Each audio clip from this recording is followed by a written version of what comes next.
सानेहा सवात जाम बहक अफराद के वरसा गम से निढाल वाक़े में जिंदा बच जाने वाले मर्दान के रूहुल अमीन अपनी बेबसी पर गमगीन।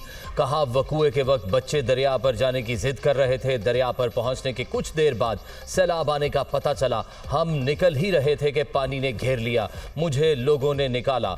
2 भतीजे और बाकी रिश्तेदार डूब गए। सानेहा सवात की तहकीकात कमिश्नर मालाकंड की जमा कराई गई। 5 सफ़हात पर मुश्तमिल रिपोर्ट सामने आ गई। इब्तदाई रिपोर्ट के मुताबिक मजमूई तौर पर 17 सयाह फंसे, 4 को बचा लिया गया। दरियाई सवात में तामीराती काम की वजह से पानी का रुख दूसरी जानिब किया गया था। रुख तब्दील होने से जाए हादसा पर पानी की सतह कम थी। सयाहों को सिक्योरिटी गार्ड ने रोका, लेकिन वो होटल के पीछे से चले गए। सैलाब के खतरात के पेश नज़र तमाम मुतल्लिका इदारों को अलर्ट किया गया था। हुकूमत ने DC, ADC, AC बाबूजई और ख्वाजा खिला को मुअत्तल कर दिया। डिस्ट्रिक्ट इमरजेंसी ऑफिसर सवात और तहसील म्यूनसिपल ऑफिसर सवात को भी मुअत्तल किया गया। चीफ सेक्रेटरी ने हर किस्म की माइनिंग पर पाबंदी आयद कर दी। दरिया किनारे कायम तजावजात के खिलाफ ऑपरेशन का फैसला सैलाब से कबल हुआ था। सवात में दवा 144 काम आई, ना ही दीगर इकदाम। हुकूमती दावे धरे रह गए। दरियाई सवात में एक और शख्स डूब कर जाम बहक लाश बाग ढेरी के मकाम से निकाल ली गई। अगर हिफाजती जैकेट्स बर वक्त फराहम की जाती तो सयाहों की जान बच सकती थी। खुदा न खास्ता, क्या आप दोबारा सवात जैसे वाक़े के मुंतज़िर हैं? क्या आपके पास इमरजेंसी की सूरत में हेलीकॉप्टर, हिफाजती जैकेट्स और दीगर चीज़ें हैं? पेशावर हाई कोर्ट के सानिया सवात और दरियाओं को महफूज बनाने के लिए दायर दरख्वास्तों पर समात में remarks. Advocate general Khyber Pakhtunkhwa मुतादिद अजला के कमिश्नर्स और दीगर अफसरान अदालत में पेश। सयाहों की हिफाजत के लिए क्या इकदाम किए? नामजद चीफ जस्टिस का कमिश्नर मालाकंड से इस्तफसार। शहरियों की हिफाजत के लिए दफ़ा 144 नाफिज की कमेटी बनाई है। जहां तजावजात हैं उसकी निशानदही की जाए। कमिश्नर का जवाब। नामजद चीफ जस्टिस ने रिमार्क्स दिए, जो सयाह भी मालाकंड आते हैं उनकी हिफाजत के लिए भरपूर इकदाम किए जाएं।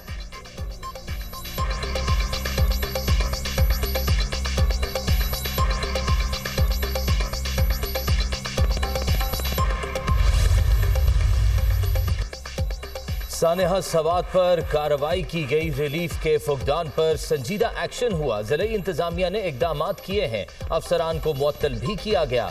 जैसे ही इंक्वायरी का नतीजा आएगा जिम्मेदारान के खिलाफ कार्रवाई होगी। बैरिस्टर सैफ की मीडिया से गुफ्तगू। हेलीकॉप्टर पर आने से मुतल्लिक सवाल पर कहा, हम जिस हेलीकॉप्टर में आए हैं ये छोटा है और रेस्क्यू हेलीकॉप्टर नहीं है।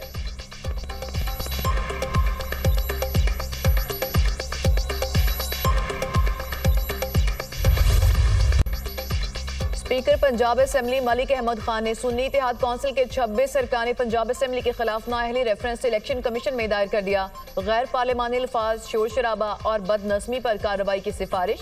स्पीकर ने 26 MPAs को नाअहल करने के लिए फहरिस्त इलेक्शन कमीशन में जमा करा दी। 27 जून को पंजाब असेंबली इजलास में अपोजिशन अरकान ने हंगामा आराई और तोड़फोड़ की थी। स्पीकर ने अपोजिशन के 26 अरकान की रुकनीत मुअत्तल की थी।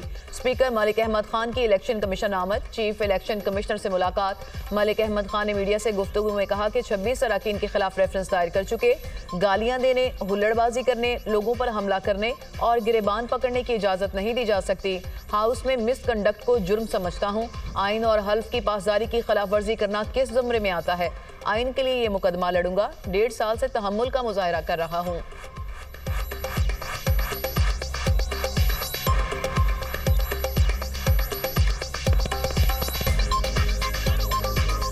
असेंबली में पहले दिन जाते हैं और जाकर आप हल्फ उठाते हैं कि मैं आईने पाकिस्तान को वफादार हूँ। तो आईने पाकिस्तान से वफादारी, मैं उसकी पासदारी करूँगा। मैं उसकी आइन के साथ मैं अपने खुद रिश्ता जिसको कायम रखने का हल्फ उठाते हैं। तो इसी आइन के आर्टिकल 69 में ये लिखा है कि ये जो असेंबलीज़ हैं ये अपने रूल्स खुद बनाएंगे। वज़ीर आज़म शहबाज शरीफ का 2 रोज़ा दौरा आज़रबाईजान। वज़ीर आज़म इक़्तिसादी ताउन तंजीम के सरबराही इजलास में शिरकत के लिए शोशा काराबाग पहुँच गए। फजूली हवाई अड्डे पर आज़रबाईजान के वज़ीर सकाफ़त, आज़रबाईजान और पाकिस्तान के सफ़ीर सफ़ेद आला सफारती और हुकूमती अहलकारों ने वज़ीर आज़म और पाकिस्तानी वफ़द का इस्तकबाल किया। नायब वज़ीर आज़म इसहाक डार, वज़ीर इत्तलात अता तारड़ और मुआवन ख़ुसूसी तारिक फ़ातमी भी वफ़द में शरीक। वज़ीर आज़म ECO सरबराही इजलास में खिताब भी करेंगे। इलाकाई आलमी चैलेंजेस पर पाकिस्तान का मौक़िफ़ पेश करेंगे। वज़ीर आज़म सरबराही इजलास में शरीक आलमी रहनुमाओं से अहम मुलाकातें भी करेंगे। ईरान, अज़रबैजान, उज़्बेकिस्तान और तुर्किया के सरबराहान से मुलाकातें मुतवक्के। वज़ीर आज़म इलाकाई तिजारत, तवानाई और राब्ते के फ़रोग़ पर जोर देंगे। ये जो आपको ईरान के साथ सीज़ फायर नज़र आया है और ईरान को एक कामयाबी नज़र आई है, मैं आपको सिर्फ ये ज़रूर बताऊंगा कि इसमें प्राइम मिनिस्टर साहब का बड़ा रोल है और इसके पीछे भी वर्दी है। एक बेस के ऊपर तकरीबन 11 के करीब मिसाइल फायर किए। जब वो आ रहे थे और हमें पता था कि ये इस बेस के ऊपर जा रहे हैं, तो हमें ये था कि ये अब बहुत नुकसान होने वाला है। लेकिन जब वो गिरे और सबसे पहले जब फ़ोन किया इतला कि उन्होंने कहा जी कोई मिसाइल भी अंदर नहीं गिरा। वज़ीर आज़म ने ईरान सीज़ फायर में अहम किरदार अदा किया। इस जंगबंदी के पीछे भी वर्दी है। सीज़ फायर पर पाकिस्तान को फख्र करना चाहिए। भारत से जंग में पाकिस्तान को गैबी मदद हासिल रही। दुश्मन की जानिब से फायर किए गए मिसाइल हदफ तक नहीं पहुंचे। जंग में पाकिस्तान का ज्यादा नुकसान नहीं हुआ। जवाबी कार्रवाई में भारतीय शहरी आबादी को निशाना नहीं बनाया। मुहर्रम उल हराम में क़याम हुकूमत की तरजीह है। वज़ीर दाखिला मोहसिन नकवी की प्रेस कॉन्फ्रेंस 14 अगस्त को तमाम मकातिब फ़िक्र के उलमा को फैसल मस्जिद में इकट्ठे नमाज अदा करने की दावत। वज़ीर ममलिकत तलाल चौधरी ने कहा, हमें नफरत और फ़िरका वारियत का शिकार नहीं होना चाहिए। दहशत गर्दी के खिलाफ सबको मुत्तहिद होना होगा।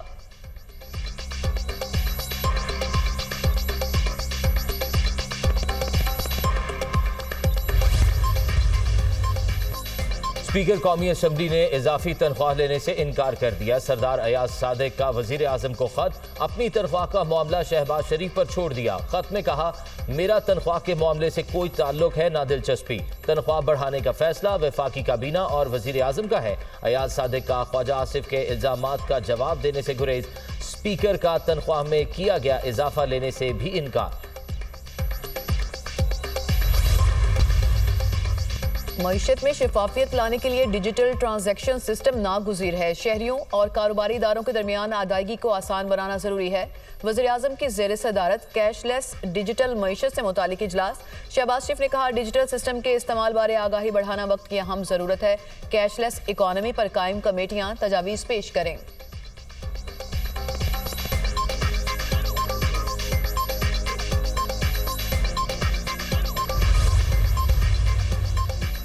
पंजाब में मुजव्वज़ा बल्दियाती कानून के लिए बड़ी तब्दीलियों को हतमी शक्ल देने की तैयारी शुरू। पंजाब में ज़िलाई सतह पर कायम होने वाली अथॉरिटी के चेयरमैन डिप्टी कमिश्नर की जगह अवामी नुमाइंदे होंगे। मुजव्वज़ा बल्दियाती कानून में ख़वातीन और अक़लियती नुमाइंदों का इंतखाब बराह रास्त करने की तजवीज़। ज़राई के मुताबिक बल्दियात की कायमा कमेटी के इजलास में तजवीज़ कसरत राय से मंजूर कर ली गई। कायमा कमेटी मुजव्वज़ा कानून के हवाले से आइंदा इजलास में हतमी रिपोर्ट मंजूरी के लिए पेश करेगी।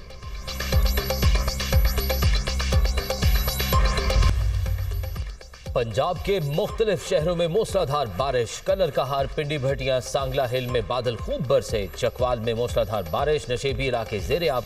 मुजफ्फरगढ़ में पीर महल में भी बादल बरसे। कराची में भी रिमझिम, मौसम खुशगवार हो गया। इस्लामाबाद, खैबर पख्तूनख्वा और कश्मीर के बाज़ मकामात पर मूसलाधार बारिश का इम्कान। सिंध और बलूचिस्तान में भी कहीं कहीं बादल बरसने की पेशगोई।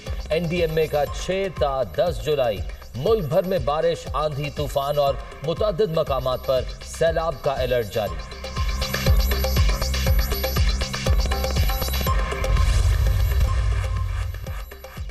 ईरान के एटमी प्रोग्राम को 1 से 2 साल पीछे धकेल दिया। तर्जुमान पेंटागन का दावा, कहा, अमरीकी हमलों से 3 ईरानी एटमी तनसीबात तबाह हुई। ईरानी जौहरी तनसीबात पर हमलों की पॉलिसी में तब्दीली नहीं आई। वाशिंगटन की ईरान के एटमी असासों को निशाना बनाने की हिकमत अमली बरकरार है।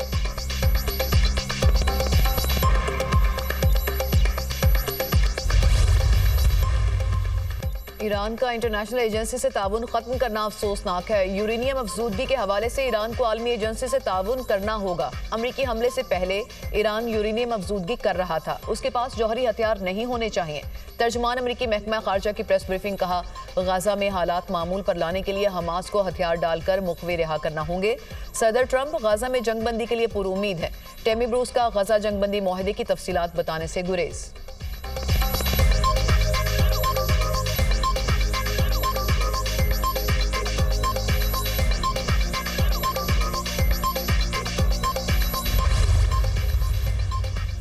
दहशतगर्द इजराइल के निहत्ते फलस्तीनियों पर वहशियाना हमले जारी। सेहूनी फोर्सेस की फजाई हमलों में मजीद 28 फलस्तीनी शहीद, 20 से जायद जख्मी हुए।